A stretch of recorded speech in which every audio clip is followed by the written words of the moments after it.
A pouch of Big League Chew. And Max Muncy, I want to congratulate Max. Max. Come here, Max. His arms are very strong when I touch them. I'm used to shaking politicians and hitting their armor. It's like Jell-O. And now it's like steel, all these guys. Steel? Well, put a tariff on it then. Donald Trump was likely settling in for another quiet night of self-praise and doom-scrolling on Truth Social until Jimmy Kimmel lit up his ego on live TV. With jokes sharper than Trump's legal team and timing that could impeach a clock, Kimmel didn't just roast the former president, he deep-fried him in satire and served him with a generous side of public humiliation. So what exactly did Kimmel say that had the studio audience gasping and sent Trump back to all-caps rage tweeting? Let's break down the comedic carnage. Websites, you know, a lot of fans are wondering why the Dodgers organization, the Dodgers players, would have anything to do with Trump, why they would go. We have to remember, we had a big fire here at the beginning of the year, and Donald Trump is the one who, 5 days after the fires went out, turned on an imaginary valve and sent millions of gallons of water hundreds of miles away from here. So we owe him. We at least owe him this. Before we dive in, go ahead and smash that like button and hit subscribe. You know you don't want to miss what's coming, just when you thought the economic anxiety index couldn't climb any higher without a defibrillator. Trump grabbed the mic again and slapped a fresh round of tariffs on everything from Chinese electric vehicles to steel, aluminum, and, if he could swing it, probably fortune cookies too, just for being a little too wise. The stated reason? Protecting American industry. The actual result, a deja vu trip back to the chaos of the 2018 trade war sequel nobody asked for, complete with economic whiplash, ticked off farmers, and another sleepless week on Wall Street. I have to say, this visit from the Dodgers was a nice distraction for Trump from the fact that he is busy destroying the world economy. It was another terrifying day on Wall Street. The Dow was down, the S&P was down, cocaine was up. The S&P 500 has lost more than 10% of its total value since Thursday, costing Americans billions of dollars from their stock portfolios and retirement funds. But here's the thing about Donald Trump. He doesn't care about money. He knows that there are more important things in life. Naturally, the economy reacted like someone running into their toxic ex at the grocery store. Panicked, confused, and halfway out the door. Prices are now set to spike faster than a Mar-a-Lago membership fee, and American manufacturers are sweating bullets as they realize the raw materials they rely on are now twice as expensive, tangled in red tape, and showing up fashionably late, if they show up at all. Let's be honest, it was a terrible night last night. It was a terrible night for women, for children, for the hundreds of thousands of hardworking immigrants who make this country go, for healthcare, for our climate, for science, for journalism, for justice, for free speech. It was a terrible night for poor people, for the middle class, for seniors who rely on Social Security, for our allies in Ukraine. Meanwhile, economists nationwide are rubbing their temples and whispering sweet nothings to their spreadsheets, desperately trying to understand how slapping tariffs on critical components benefits anyone other than antique flag factories and folks who still think Amazon is just a jungle. And right in the center of this swirling economic circus, Jimmy Kimmel prepped his monologue like a chef ready to carve into a particularly overcooked ham, seasoned with sarcasm and served sizzling hot. A night of pomposity and circumstance as Donald Trump addressed a joint session of Congress because, you know, he rarely gets to be on TV, so why not? And so anytime this maniac speaks, it is a joint session. It's a joint session, it's an edible session, it's a raid the medicine cabinet for anything to dull the pain kind of night. And tonight was no exception. His speech started late, and I guess they were waiting for that last coat of shellac to dry on his face, but the reviews are in, and guess what? He did great, according to Fox News anyway. Mostly English-sounding words, semi-coherently strung together without any visible on-air defecation, a masterpiece. You could practically hear the collective gasp from late-night viewers. Kimmel wasn't just coming for Trump, he came armed with receipts, razor-sharp punchlines, and a smirk that screamed, "I've been waiting for this since 2019. Because let's be real, Trump slapping on tariffs to protect America while the markets spiral and factories prep for layoffs is the political equivalent of setting your house on fire to keep burglars out. Bold, destructive, and guaranteed to go viral. fifth time Trump has addressed Congress, and he got quite an introduction from the Sergeant at Arms. Mr. Speaker, members of Congress, please welcome Diaper Donnie, Man Boom Mussolini, Captain Bone Spurs, Mar-a-Lardo, the notorious P.I.G., General Von Schützenpants, Putin's Pork Bucket, His Flatulency, the President of the United States, Donald Jellybelly Trump.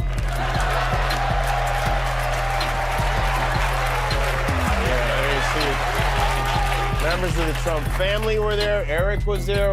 And Kimmel, he saw the hypocrisy stacked higher than a Trump Tower penthouse. On one hand, Trump rants about China stealing American jobs. On the other, he's got a resume full of made overseas merch. We're talking Trump ties made in China, steaks cut in Uruguay, and water bottled somewhere that definitely wasn't Flint, Michigan. So while Trump was busy reigniting a trade war he couldn't finish the first time, Kimmel strolled on stage and delivered what could only be described as a comedic economic intervention. No shouting, no desk flips, just precision sarcasm served with a side of fiscal flashbacks. And then the storm hit. It finally happened. Donald Trump, the man who once called himself a stable genius, while possibly forgetting how many syllables are in stable, just got absolutely torched on live TV by none other than Jimmy Kimmel. And this wasn't your average late night jab. This was a full-blown public roast, with punchlines so sharp they could slice through Trump's ego like a hot knife through Velveeta. Eclipse is not a solar eclipse, so there's no chance that anyone, including our president, will inadvertently blind himself again. Wow, you know, I was thinking today, what a dumb guy we picked for president. You know how he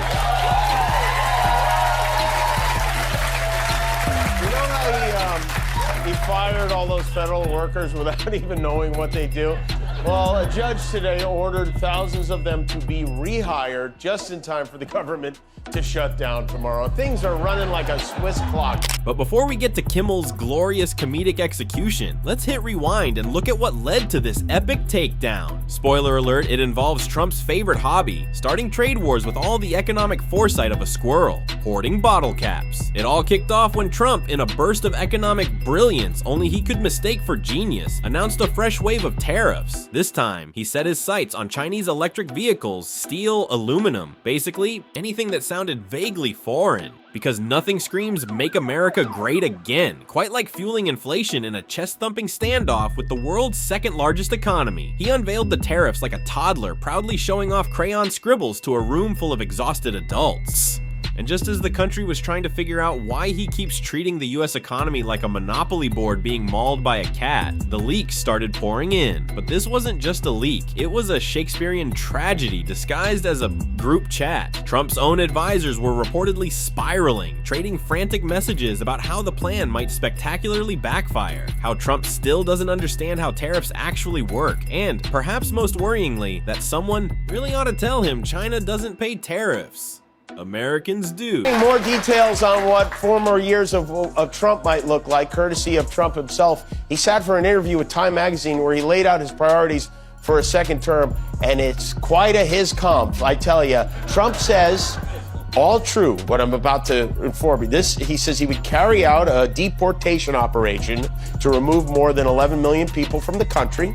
He says he would use the military to build migrant detention camps. He would let red states monitor women's pregnancies and prosecute those who violate abortion bans. He would, at his personal discretion, Naturally, Jimmy Kimmel got his hands on this leaked treasure trove and did what any responsible American comedian would do. He obliterated them on live TV with zero mercy and about 10 gallons of sarcasm. Kimmel's monologue opened with all the warmth of a frozen frying pan to the face. He tore into the leaked messages like they were pages from a rejected reality show script titled Dumb Dynasty. Honestly, he didn't even need to punch up the material. It practically roasted itself. Typos, emojis, one advisor seriously asking if tariffs count as patriotic points. This wasn't a political strategy session. It was a middle school group project that somehow got a hold of the nuclear codes.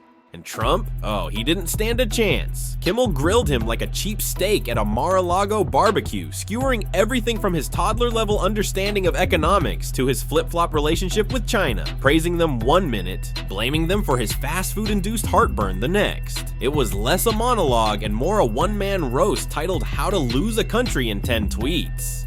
And those tariffs? Kimmel broke them down so clearly that even Trump might have almost understood. Sure, tariffs sound tough, but in reality, they're just taxes on imports. Meaning, it's American consumers and businesses who end up footing the bill while Trump plays economic dress-up. This Donald Trump is like the Emperor from Star Wars. He's old, he's evil, and he keeps coming back with no reasonable explanation whatsoever.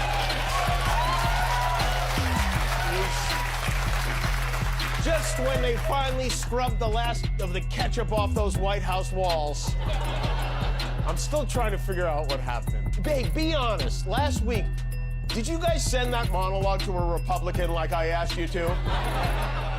Those of you who are hate-watching. Meaning, Americans get to pay more for the same stuff. So congrats, folks. You're now shelling out an extra $2,000 for a fridge just so Trump can cosplay as a tough guy punching China in the face. Yay, nationalism. And let's not forget, the sequel. Trump's 2018 trade war flop already did a number on the economy. He slapped tariffs on over $360 billion in Chinese goods. The result? Economic chaos. And now he's running it back with even less planning and even more ego. It's like he looked at the flaming wreckage of his last trade war and thought, needs more gasoline. Even Fox Business didn't know how to spin it, airing segments so awkward they came off like hostage videos. Naturally, Trump fled to Truth Social at midnight to call Kimmel a loser and blame China for everything from inflation to the Kardashians. But Kimmel wasn't done. He aired a savage supercut of Trump contradicting himself on China, calling them friends in 2017, thieves in 2018, very fine people in 2019, and then accusing them of inventing both COVID and TikTok in 2020. It wasn't a foreign policy, it was a bingo card of international paranoia. I have to admit, it's so great to finally have an energetic young president again.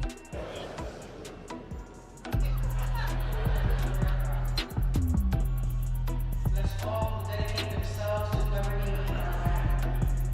Fill them with the love of truth and strength to uphold our democracy and the rule of law. Enable us to be a people at peace among ourselves and a blessing to other nations of the world. We will serve you faithfully in our generation. That was our president sleep farting his way through a service held in his honor at the Washington National Cathedral. They should have let him And the visual aids? Oh, they were glorious. Kimmel pulled out charts showing how the tariffs would hit the Midwest hardest, followed by side-by-side clips of Trump saying one thing and then immediately contradicting himself, like his brain had a built-in buffering delay. At one point, Kimmel quipped, Trump's economic strategy is basically just throwing darts at a world map with his eyes closed. Meanwhile, the leaked group chat was being memed into oblivion. Twitter users were reenacting it with sock puppets, and late-night writers crowned it the new constitution of stupidity. It read less like a policy discussion and more like notes passed in the back of a failing high school economics class. One advisor seriously asked if Tesla now counted as a Chinese company because it has a factory in Shanghai. Another wanted to know if tariffs applied to TikTok dances. By this point, the damage was done. Kimmel's monologue had gone full viral, mainstream. Media picked it up. Economists were tweeting their support like it was a Nobel Prize speech, and the White House even jumped in with a cheeky repost of the segment captioned, "Leadership Matters." But our president has a plan to change that all. They say ignorance is bliss. And today, Donald Trump signed an executive order to dismantle the Department of Education. I know it sounds like a joke, but it's not. Trump famously said he loves the poorly educated, and now we will have so many more people to love. Trump signed the order during an event at the White House. They invited a group of children to attend. They're like, hey, kids, who hates school? And they're like, well, we do. And they said, well, good news, it's over. Here's the thing, this wasn't just comedy, it was catharsis. We've hit the point where late-night comedians are doing more to educate the public about economic policy than the former president of the United States. And the public, they're listening. Swing voters in Michigan and Wisconsin, the true MVPs of the Electoral College, are watching their manufacturing jobs hang in the balance. Small businesses are bracing for rising costs, and average Americans are starting to realize that every time Trump talks trade, their wallets end up taking the hit. In fact, a recent poll showed Trump's approval rating among independents took a dive after the tariff announcement. Turns out no one's excited about paying more for phone chargers and toasters just so Trump can have his trade war cosplay moment, and the Biden team never wants to miss an opportunity. They jumped on this fast. Without a word, they quietly released an ad, just footage of Kimmel's savage monologue spliced with real Trump speeches. It was pure brilliance, savage, subtle, and absolutely perfect. What makes a Donald Trump presidency more spasmodically volatile than other presidencies is that their first instinct when something like this happens is to bury something that embarrasses them under a steaming pile of what, Guillermo? Bull. Of bull. Yeah. Bull. Yeah. Exactly. Yeah. Exactly right. And this is one of those like Star Wars where we'll be getting backstory and prequels and sequels for many years to come. So the original story published in The Atlantic was this: the Trump administration accidentally texted me its war plans by Jeffrey Goldberg. And that pretty much sums it up. That's what happened. But these people, they can't just admit they screwed up, even though it's right there in front of our eyes. It's as plain as day. Trump's response? More rambling, of course. This time he claimed the tariffs were going to bring jobs back, lower inflation, and fix the national debt, because apparently tariffs are now magic beans. He also threatened to slap tariffs on the entire European Union if they didn't stop being so French, whatever that means. And just when you thought it couldn't get more absurd, someone unearthed an old tweet from Trump back in 2011, where he said, and I kid you not, the tariffs are attacks on the American people. You know, before he reinvented himself as the human embodiment of a trade war. So, to recap, Trump launched a tariff blitz with zero strategy, got roasted by his own advisors in a group chat that could have been a parody, and then got publicly eviscerated by Jimmy Kimmel in front of millions. And somehow, he still thinks he's winning. At this point, the only people supporting Trump's economic plans are those who think GDP stands for guns, Donald, and patriotism. It's been an exciting week for Fox News. Trump squatted down for a two-part chat with Laura Ingraham. They covered a wide range of subjects, including his son Barron. You talked the other day about how music was your aptitude as a child. But is Barron's aptitude, in your view, business or politics? Maybe technology. He can look at a computer. I'd try turning off his car, I'd turn it off, I'd turn off his laptop. I said, oh, good. And I go back 5 minutes later, he's got his laptop. I said, how'd you do that? None of your business, Dad. No, he's got an unbelievable aptitude in technology. Oh, yeah. Sounds like we've got a budding Bill Gates on our hands. Kimmel wrapped up the monologue with a line that might just go down in late-night history. Trump's tariffs are the economic version of eating glue and calling it a protein shake. And honestly, he's not wrong, because if there's one thing Trump has taught us, it's this. No matter how many times the economy takes a hit, no matter how many experts warn him, no matter how many group chats expose him, he will always double down on nonsense, on ego, on terrible ideas wrapped in buzzwords and sprinkled with delusion. Just like that, the tariff stunt morphed into a three-ring circus, with Trump as the ringmaster, juggling fireballs labeled economy, re-election, and basic logic, and somehow managing to drop all of them within hours of the tariff announcement. Markets trembled, manufacturers freaked out, and somewhere in Beijing, trade officials grabbed some popcorn and settled in, ready to watch the chaos unfold. A proclamation that proclaims March 2025 as Women's History Month in honor of all the wonderful women in your administration, all the wonderful women in America, and in honor of everything you've done for women and this administration has done for women in just, what, a month and a half? So. Yeah, we've done a lot, and women have done a lot for us, right? This is an honor.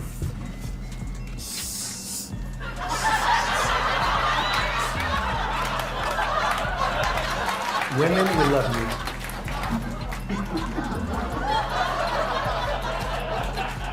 He always, he always knows the right. Then came the text chain leak, because of course there was a text chain. Every campaign meltdown now comes with a side of digital receipts. This one was a glorious mess. Team Trump's group chat read less like a coordinated political strategy, and more like the frantic panic of a high school drama club after someone flubbed their lines on opening night. Internal chaos leaked like a cracked MAGA thermos. Confusion, finger pointing, and at least 3 uses of WTFers in all caps. Aides were scrambling to figure out if they were supposed to spin this as economic genius or some next level alpha. 4D chess. Meanwhile, donors were texting back things like, "Call me when he stops yelling at Ford." And then of course Jimmy Kimmel stepped in with a monologue that will live in comedy infamy. He didn't just roast Trump, he slow roasted him like a $3 brisket at a state fair. Low heat, high smoke, and a glaze of pure sarcasm. Kimmel walked out on stage like a man who had just been handed the gift of a scandal wrapped in gold foil and a 24-karat punchline license. He nailed every note: the tariffs, the text leak, and the sheer lunacy of trying to fight a 21st century trade war with 19th century thinking, and Wi-Fi that barely works at Mar-a-Lago. He painted a picture so vivid you could almost see Trump pacing his golf course in a windbreaker, muttering about Chinese magnets and blaming solar panels for inflation. Of deadly storms, 42 Americans were killed in tornadoes and wildfires in several states. And while the devastation was happening, our commander-in-chief meteorologist was back at Mar-a-Lago, again playing golf. As the storms raged, he offered these words of comfort to those who lost their families and their homes. He wrote, "I just won the golf club championship, probably my last, at Trump International Golf Club in Palm Beach County, Florida. Such a great honor. The awards dinner is tonight at the club. I want to thank the wonderful golf staff and all of the many fantastic golfers that participated in the event. Such fun. Such fun indeed." Kimmel's takedown didn't just sting, it landed like a sledgehammer. The clip racked up millions of views overnight. TikTok teens, Wall Street analysts, and even the occasional weary Republican strategist found themselves watching the same video and muttering some version of, "Well, he's not wrong." The comeback tour Trump had promised had now officially turned into a traveling blooper reel, with the Secret Service scrambling to keep the bloopers off camera, as Kimmel wrapped up his monologue with a smirk that practically screamed, "No." I'm not done, but I'll give you a minute to recover. The message was clear. When your policies don't make sense, your inner circle is leaking panic, and even comedians are fact-checking your nonsense better than CNN. Maybe, just maybe, it's time to log off. Or, keep tweeting, it's good for the ratings.